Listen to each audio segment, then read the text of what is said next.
Hello everyone, welcome to chemistry class. आज हम mole concept का सेकेंड लेक्चर स्टार्ट करने जा रहे हैं। फर्स्ट लेक्चर में हमने बेसिक इंट्रोडक्शन देखा था, तो स्टार्ट करते हैं मोल कॉन्सेप्ट का सेकेंड लेक्चर।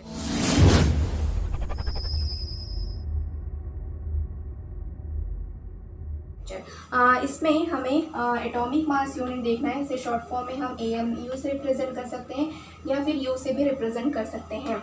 तो एटॉमिक मास यूनिट जो होता है वो पर एटम मॉलिक्यूल्स होता है या पर एटम एलिमेंट्स बोल सकते हैं। So 1 mole of carbon is equal to 12 gram होता है। इसका जो एटॉमिक मास होता है वो 12 ग्राम होता है। देन 1 मोल में कितने नंबर्स होते हैं? 6.023 10⁻23 एटम्स होते हैं पर एलिमेंट, चाहे वो अब इसमें कार्बन लिया है इसलिए कार्बन होंगे। तो अब इतने एटम्स ऑफ कार्बन में मीन्स 6.023 10⁻23 एटम्स ऑफ कार्बन में इतना ग्राम इसका एटॉमिक मास होता है, मीन्स 12 ग्राम इसका मास होता है। तो 1 एटम ऑफ कार्बन में कितना होगा? एक एटम का मास कितना होगा? तो 1/6.023 10⁻23 ग्राम। मीन्स आप इसको 12 को डिवाइड करेंगे एवोगैड्रो नंबर से, तो आपका जो एटॉमिक मास यूनिट निकल जाता है 1 एटम्स में। तो एक एटम्स ऑफ कार्बन का जो AMU में मास होता है 12/Na। Na means Avogadro number.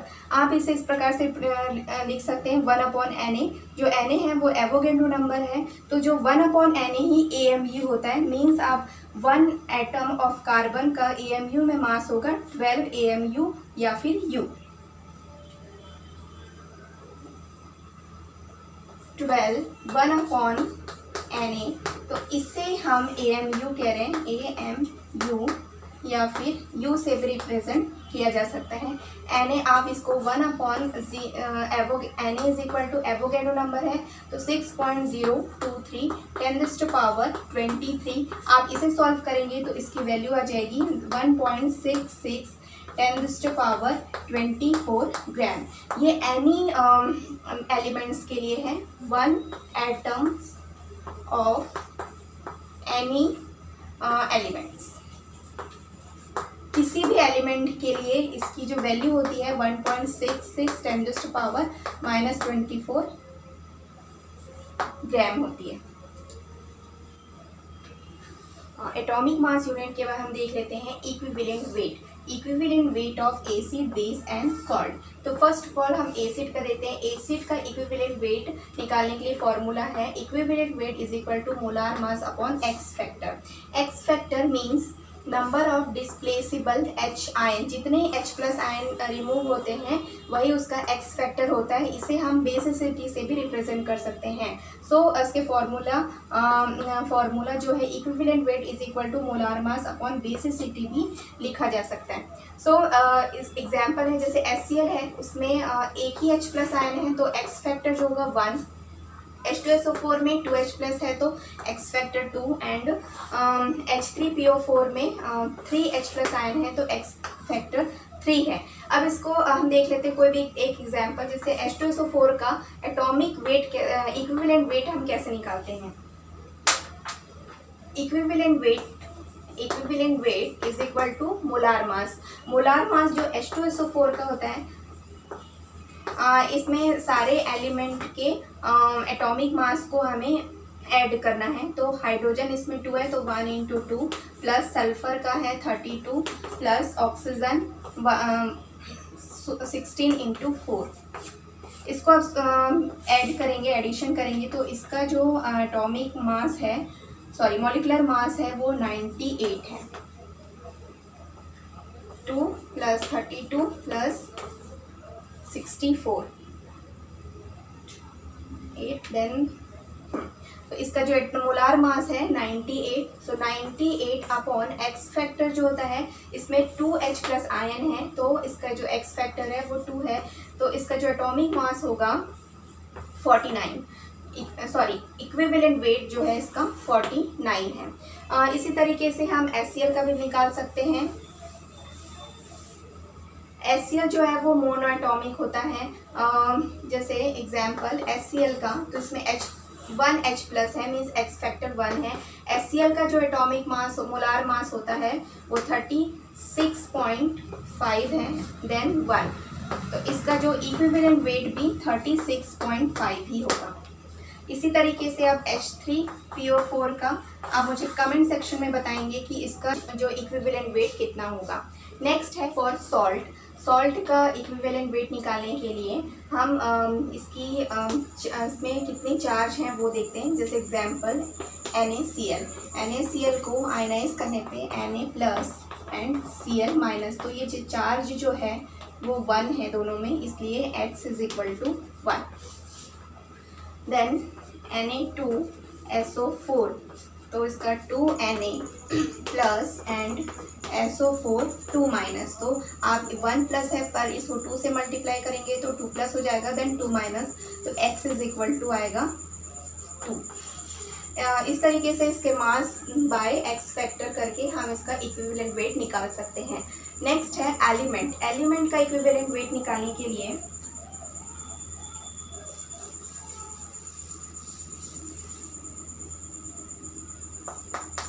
For element का इक्विवेलेंट वेट हम वैलेंसी के आधार पे निकालते हैं। जैसे ऑक्सीडेंसी होती है, इसकी वैलेंसी जो है बेस ऑन वैलेंसी, ऑक्सीजन की जो वैलेंसी होती है वो होती है 2 माइनस, तो आप इसको 2 इंटू 2, तो इसकी जो वैलेंसी हो जाएगी 4, तो एक्स फैक्टर भी हो जाएगा 4। नेक्स्ट है Cl2 का जो चार्ज होता है वो 1 होता है, तो 1 into 2 means X factor is equal to 2। इसी तरीके से आप एक्स फैक्टर निकाल के मोलार मास से डिवाइड करके इक्विवेलेंट वेट निकाल सकते हैं। नेक्स्ट है equivalent weight of oxidizing and reducing agent. तो फर्स्ट है KMnO4 for the acidic medium. KMnO4 को जब एसिडिक मीडियम में रिएक्ट कराया जाता है, इसका रिडॉक्स रिएक्शन होता है, तो हम इसका इक्विवेलेंट वेट कैसे निकालते हैं। तो इसके जो रिएक्शंस हैं, जैसे KMnO4 plus 8H plus 5 electron is equal to Mn2 plus and 4H2O। इसमें हम देखेंगे कि इसका जब हम ऑक्सीडेशन स्टेट निकालते हैं तो ये होता है +7, तो ये +7 से +2 में रिड्यूस्ड हो गया है। ये +7 से +2, तो इनके बीच में डिफरेंस आया है 5 इलेक्ट्रॉन्स का, तो इसका जो एक्स फैक्टर होगा वो होगा 5, क्योंकि हम इसमें जितने भी ऑक्सीडाइजिंग इलेक्ट्रॉन्स हैं, आफ्टर ऑक्सीडाइजिंग जितने इलेक्ट्रॉन्स होते हैं वही उसका एक्स फैक्टर होता है। नेक्स्ट आप इस रिएक्शंस को देखेंगे, 2KMnO4 plus 3H2SO4 and K2SO4 plus 2MnSO4 plus 3H2O then 5 oxygen. इसमें देखिए कि इसका भी सेम है। अगर आप इसको आयनाइज कराते हैं तो यहाँ पे भी सेम यही आ जाएगा, MnO4 1 माइनस, देन ये जो H है H2SO4 से जो H लिया था हमने ये वाला H है, देन K2 जो यहाँ से K निकला था, K जो सल्फर के साथ रिएक्ट होके K2SO4 बन गया है, देन इसका ऑक्सीडेशन स्टेट है 2+। सेम ये वाला जो मतलब रिएक्शन है, आप इन दोनों रिएक्शंस को कंपेयर कर सकते हैं। तो इसमें जो 5 ऑक्सीजन रिप्लेस हो रहे हैं वही उसका एक्स फैक्टर है। या आप इलेक्ट्रॉन्स को देख सकते हैं या आप ऑक्सीजन को देख सकते हैं, दोनों में सेम ही आएगा। तो इलेक्ट्रॉन्स इसमें कितने हैं, एक्स फैक्टर, तो इसका जो एक्स फैक्टर जो है 5 है। अब इसका निकाल लेते हैं इक्विवेलेंट वेट। इसका इक्विवेलेंट वेट निकालना था फॉर एसिडिक मीडियम। KMnO4 का जो मोलार मास होता है वो 158 होता है, 158 होता है, और हमने देखा था कि इसमें जो इलेक्ट्रॉन रिप्लेस होते हैं वो 5 होते हैं। तो इसको आप रिप्लेस करेंगे, मतलब डिवाइड करेंगे 158/5, तो इसका जो इक्विवेलेंट वेट आएगा 31.6। नेक्स्ट है KMnO4 for the basic medium. Basic medium में सिर्फ ये एक इलेक्ट्रॉन जो ऐड होते हैं, देन इसका जो डिफरेंस है वो 1 है, इसलिए जो एक्स फैक्टर होगा 1 होगा। तो इसका जो इक्विवेलेंट वेट निकलेगा, equivalent weight is equal to 158/1, तो जो इसका इक्विवेलेंट वेट है 158 है बेसिक मीडियम में। नेक्स्ट है KMnO4 for the neutral medium. Neutral medium में अब रिएक्शन देखिए, KMnO4 + 2H2O and 3 electrons, then MnO2 + 4OH minus. तो इलेक्ट्रॉन इसमें 3 निकल रहे हैं, मीन्स इस एक्स फैक्टर जो है वो 3 है। तो आप इसको 158 डिवाइडेड बाय 3 करेंगे 5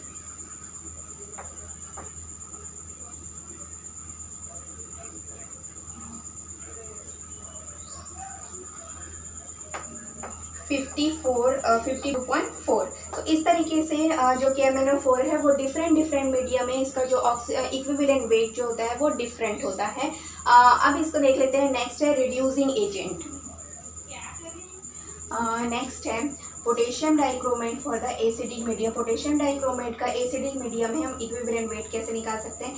तो इसका जो फॉर्मूला है रिएक्शन है इसमें क्रोमेट जब K2Cr2 से K2Cr2O7 से जब K रिप्लेस हो जाएगा तो इसका जो चार्ज आएगा 2 minus, then 14H+ and 6 electron ये कन्वर्ट होते हैं 2Cr3+ एंड 7H2O में।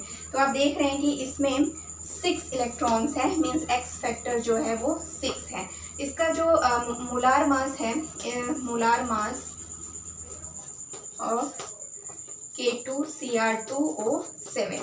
तो इसका सबसे पहले आपको मोलार मास निकालना है। पोटेशियम का कितना होता है 39 × 2 प्लस क्रोमियम का होता है 52 × 2 प्लस ऑक्सीजन 16 × 7। आप इसको सॉल्व करेंगे तो इसका जो मोलार मास आएगा 294।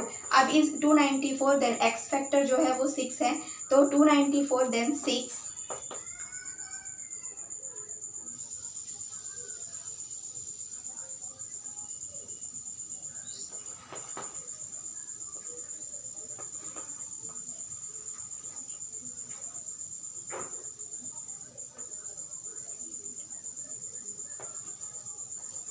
तो इसका जो इक्विवेलेंट वेट आएगा 49 आएगा। इस तरीके से हम डिफरेंट रेडॉक्स रिएक्शंस में डिफरेंट मीडियम में भी इक्विवेलेंट वेट इस तरीके से निकाल सकते हैं। नेक्स्ट है इक्विवेलेंट वेट के बाद देख लेते हैं परसेंट कंसंट्रेशन। वो 3 टाइप से हो सकता है, W/W, V/V and W/V। W/W means mass percent, V/V means volume percent and W/V means mass volume. अब इस तरीके से इसका जो फॉर्मूला है हम इसमें 1 जो है, जैसे मैं W1 ले रही हूँ सोलूट के लिए, देन W2 V2 ले रही हूँ सॉल्यूशन के लिए। तो इसका जो फॉर्मूला होगा W1 + W2। इसके लिए V1 + V2, देन इसके लिए V1 +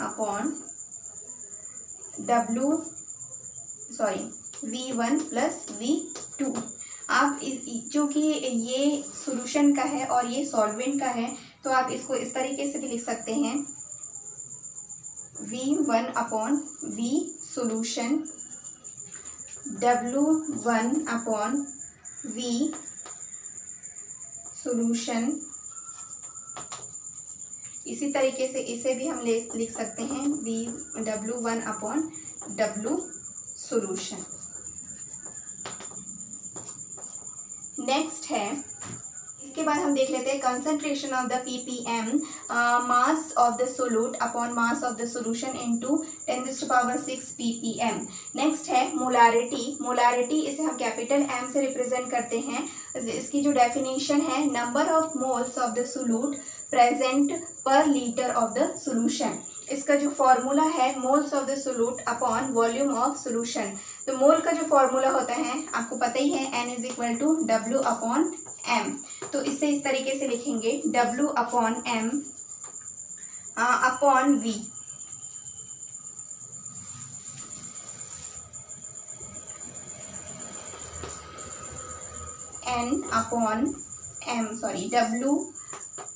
W/M m upon v litre में, क्योंकि जो n का फॉर्मूला होता है वो w अपॉन m होता है, जो कि हमने फर्स्ट क्लास में देखा था।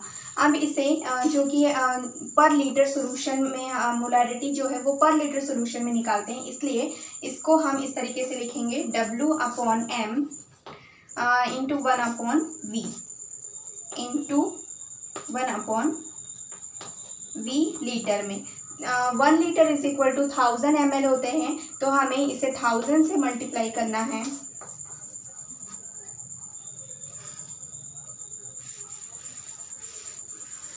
देन जो कि ये जो वॉल्यूम है 1000, तो ये जो वॉल्यूम जो होगा वो ml में कन्वर्ट हो जाएगा। सो इस मोलारिटी का जो फॉर्मूला है m is equal to w into 1000 upon m into v ml में। जो w है वो वेट ऑफ सोल्यूट है इंटू 1000, m जो है वो मोलार मास है, जो भी मॉलिक्यूल किसी भी मॉलिक्यूल का मोलार मास है, देन v जो है वो वॉल्यूम है।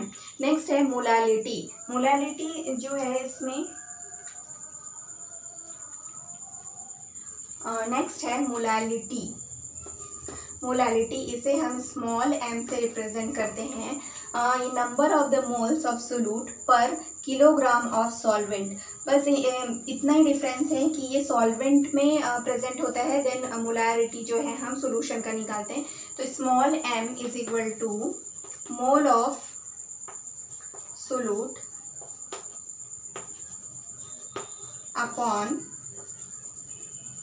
मास ऑफ सॉल्वेंट। वैसे ही सेम लिखेंगे, n इज इक्वल टू होता है w अपॉन m, तो w upon m upon mass of solvent को हम जैसे इसे हम WA से रिप्रेजेंट कर देते हैं।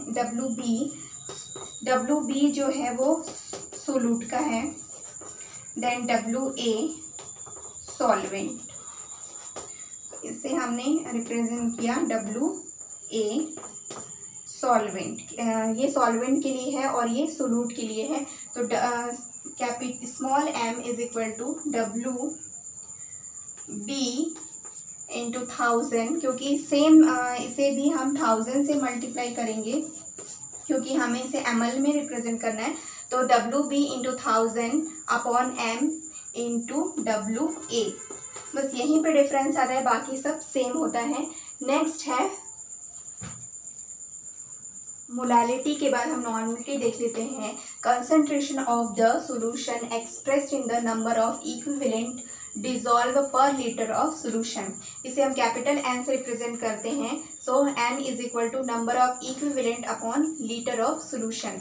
Again equivalent means E, equivalent weight, number of equivalent लेते हैं, देन लीटर ऑफ सॉल्यूशन। इससे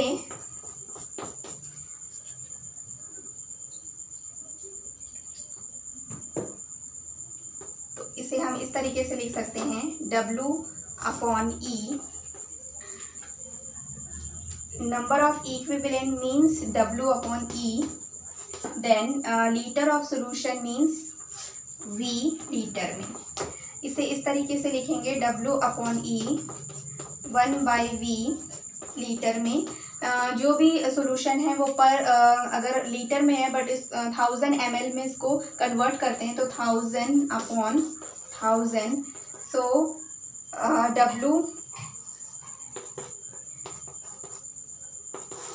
W into 1000 and E into ये, इसे हम ml में कन्वर्ट कर देते हैं, V ml। तो इस तरीके से हम मोलारिटी या नॉर्मलिटी निकाल सकते हैं। ये इनका formula W into 1000 upon E into V ml में। नेक्स्ट है कि relation between normality and molarity. Relation between capital M and N। तो N इज इक्वल टू होता है W into 1000 upon E into V ml में, and molarity का formula होता है W upon 1000 M into V ml में। Equivalent weight निकालने के लिए फॉर्मूला था E = m/x। अगर तो हम इस मास के जगह पे E की जगह पे हम m/x भी रख सकते हैं। जब हम m/x रखेंगे तो ये मोलारिटी में कन्वर्ट हो जाएगा, ये वाला फॉर्मूला। सिर्फ यहीं पे डिफरेंस है E एंड m। तो ये जो फॉर्मूला है इसे हमने E को m में कन्वर्ट कर दिया है। W × 1000 m × x × v ml में, क्योंकि E = है m/x, m molar mass and x x means basicity, acidity. अगर हम एसिड के लिए निकाल रहे हैं तो एक्स फैक्टर बोल सकते हैं, ये एसिडिटी भी हो सकता है, बेसिसिटी भी हो सकता है। तो ये जो फॉर्मूला है इतना, ये है m का। देन इसे हम 1/x में ये 1/x में है तो इंटू ये x हो जाएगा, means W × 1000 m × v ml में इंटू x। तो ये जो पूरा टर्म है वो मोलारिटी का है, इसलिए हम इसे इस तरीके से लिख सकते हैं m n = m × x। तो ये रिलेशन है कि जब हम मोलारिटी में x फैक्टर को मल्टीप्लाई कर देते हैं तो ये नॉर्मलिटी में कन्वर्ट हो जाता है। आई होप सो ये वीडियो आपके लिए हेल्पफुल रहा होगा। Thank you so much for watching.